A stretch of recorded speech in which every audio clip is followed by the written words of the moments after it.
kukufanyia kwenye haya maisha.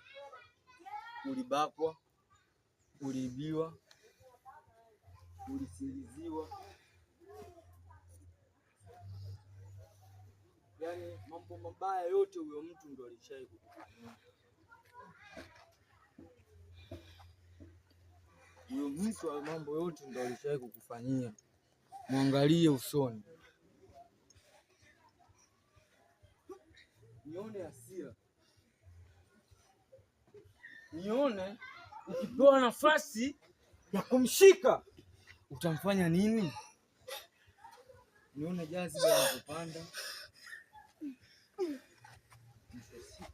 unalia kwa sababu unatamani kumpata.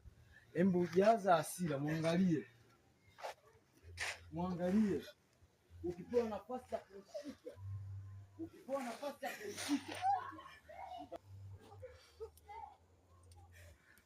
leo unakutana naye kama mwanaume.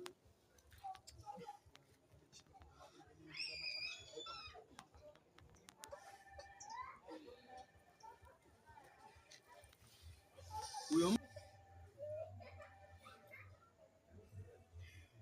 mtu alishakufanyia vitu vingi vikubwa vya kutisha.